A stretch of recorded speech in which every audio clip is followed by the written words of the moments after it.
Halo, saya Jonathan Theophilus Immanuel. NIM saya 26020533124 dan saya dari jurusan Computer Science Global Class. Halo, saya Theo dan di video ini saya akan menjelaskan tentang peluang atau juga disebut dengan probabilitas. Dan tujuan dari pembelajaran hari ini adalah untuk memahami konsep-konsep dasar dari topik peluang. Jadi pertama-tama mari kita lihat apa itu peluang. Jadi, peluang adalah sebuah angka yang merepresentasikan seberapa besar kemungkinan suatu peristiwa akan terjadi. Selanjutnya, mari kita lihat beberapa contoh-contoh peluang. Pertama, peluang untuk mendapatkan angka 5 dari pelemparan sebuah dadu adalah 1/6. Ini karena sebuah dadu memiliki 6 sisi. Jadi, peluang untuk mendapatkan sisi manapun, termasuk sisi angka 5, adalah 1/6. Contoh kedua adalah jika kita melempar suatu koin, peluang mendapatkan sisi gambar adalah 1/2. Sama halnya, peluang mendapatkan sisi angka juga 1/2. Karena koin tersebut hanya memiliki 2 sisi. Sekarang mari kita lihat prinsip-prinsip peluang. Jadi, peluang akan selalu berada di antara angka 0 sampai 1 ataupun 0% sampai 100%. Dan peluang bisa direpresentasikan oleh angka desimal seperti 0,5, 0,7, angka fraction atau pecahan yaitu 1/2, 1/3, 2/100, ataupun persentase yaitu 0%, 50%, 70%, dan sebagainya. Prinsip kedua adalah jika suatu peristiwa memiliki peluang 0%, maka peristiwa tersebut mustahil untuk terjadi dan tidak akan terjadi. Dan apabila ia memiliki peluang 100%, maka ia pasti akan terjadi. Seperti biasanya kita bilang, saya yakin ini 100% akan terjadi. Berarti kita yakin itu pasti akan terjadi. Dan prinsip terakhir adalah jumlah peluang dari semua peristiwa yang memungkinkan dalam suatu konteks adalah 100%. Jadi misalnya dari pelemparan koin tadi, peluang untuk mendapatkan sisi angka adalah 50% dan peluang untuk mendapatkan sisi gambar juga 50%. Jika kita tambahkan, 50% ditambah 50% adalah 100%. Ini artinya, jika kita melakukan suatu hal, maka salah satu dari semua kemungkinan yang ada pasti akan terjadi.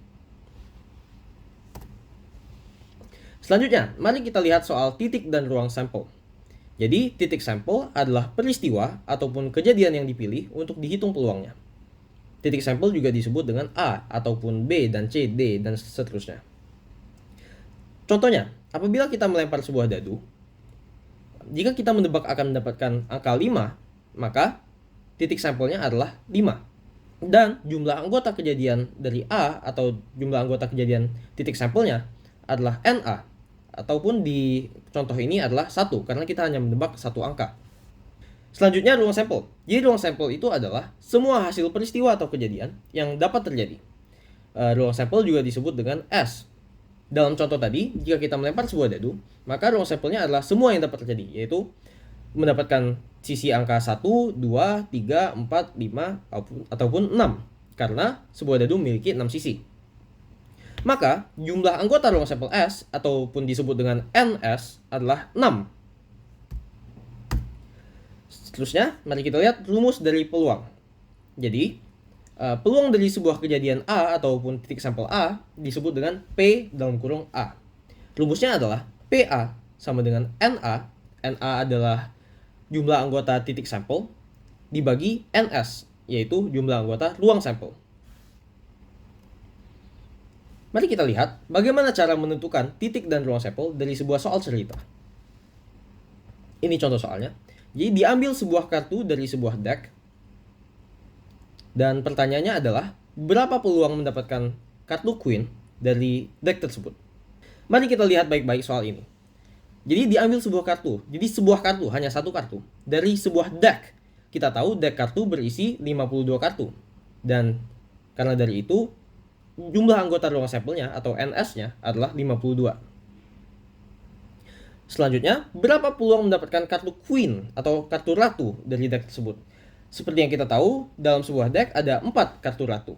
Maka, jumlah anggota titik sampelnya adalah 4. Dan kita bisa masukkan ini ke rumus tadi. Kita akan mendapatkan peluangnya adalah 4/52. Nah, mari kita bahas penulisan atau notasi yang akan muncul dalam topik peluang. Pertama adalah PA, yaitu peluang dari kejadian A, seperti tadi sudah kita bahas. Selanjutnya ada PA aksen ataupun PA pangkat C ataupun P garis bergelombang A. Ini artinya peluang kejadian A untuk tidak terjadi. Jadi memang ada beberapa cara penulisannya, dan ini bisa dipilih sesuai preferensi ataupun sesuai soal atau guru yang mengajar.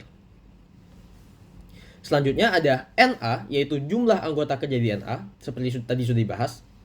Jika kita lihat ke bawah, ada beberapa penulisan atau notasi untuk kejadian majemuk yang akan kita bahas setelah ini. Pertama, P, A, simbol mirip N, lalu B. Ini artinya peluang kejadian A dan kejadian B dua-duanya untuk terjadi.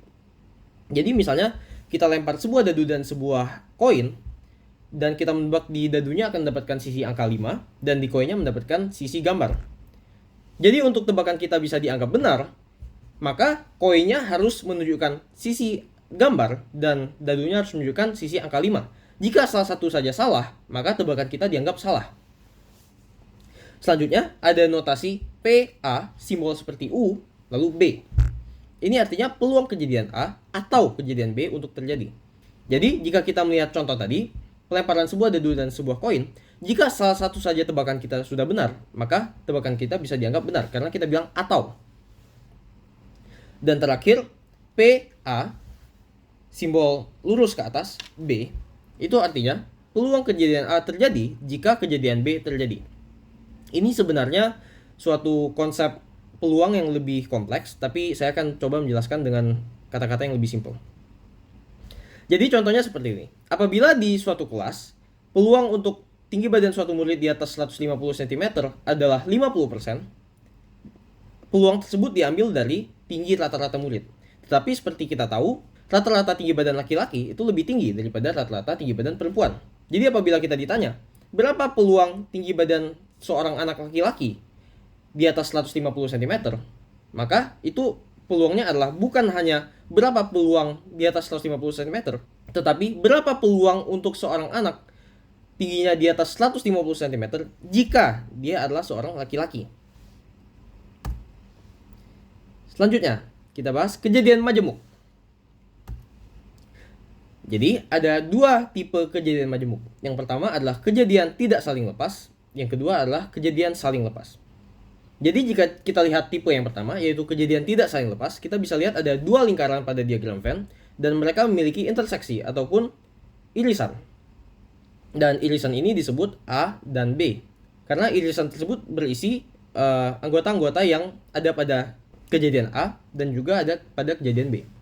Mari kita lihat contoh soal dari kejadian tidak saling lepas.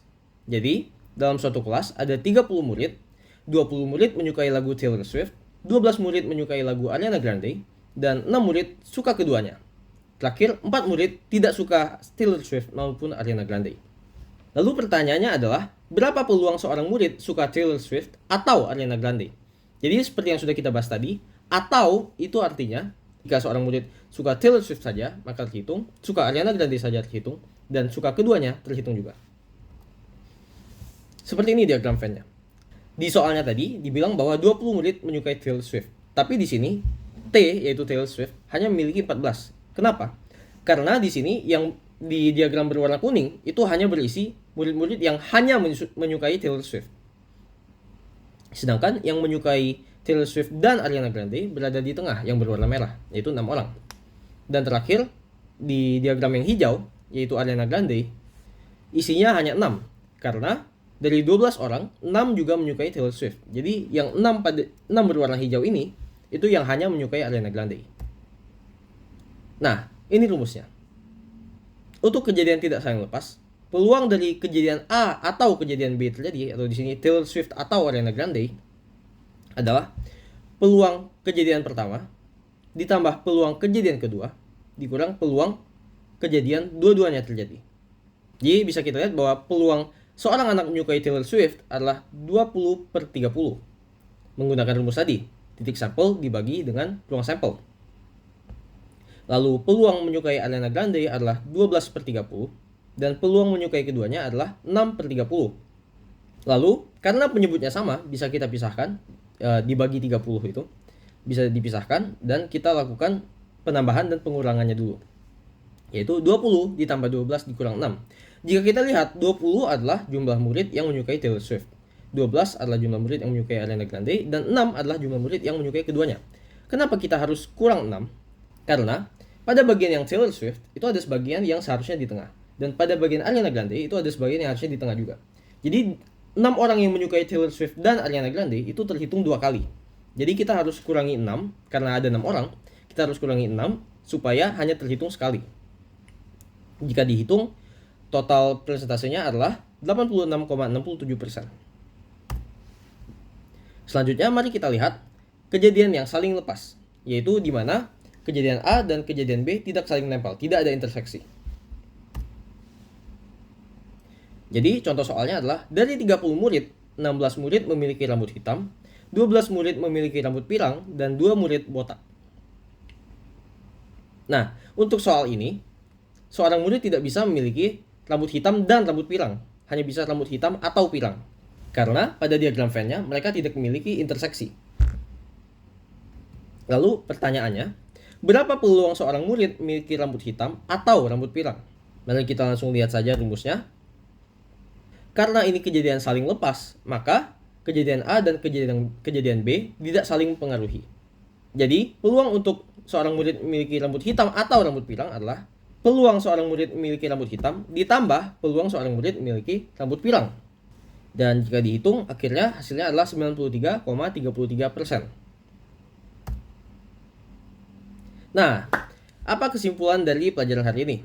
Oke, pertama, seberapa besar kemungkinan suatu peristiwa akan terjadi itu kita dapat hitung dengan matematika, dengan konsep yang namanya peluang. Dan kita dapat menggunakan itu untuk membuat suatu prediksi.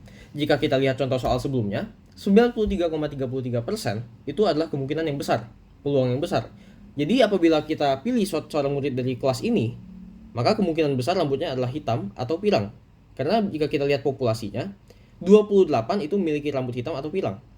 Yang botak hanya 2. Jadi peluangnya bisa kita gunakan untuk membuat prediksi. Nah, seterusnya, perhitungan peluang dapat dilakukan dengan beberapa cara yang berbeda berdasarkan jenis kejadian. Karena peluang sebenarnya bisa memiliki beberapa jenis. Seperti yang tadi ada peluang tunggal dan peluang majemuk. Dan sebenarnya ada lagi jenis-jenis peluang yang belum kita bahas hari ini. Tetapi perhitungan peluang harus sesuai dengan jenis peluang tersebut, jenis kejadiannya. Ini adalah referensi-referensi yang saya gunakan untuk membuat materi hari ini. Dan terima kasih teman-teman untuk sudah mendengarkan. Semoga presentasi saya bisa bermanfaat dan teman-teman bisa mengerti tentang materinya. Bye-bye.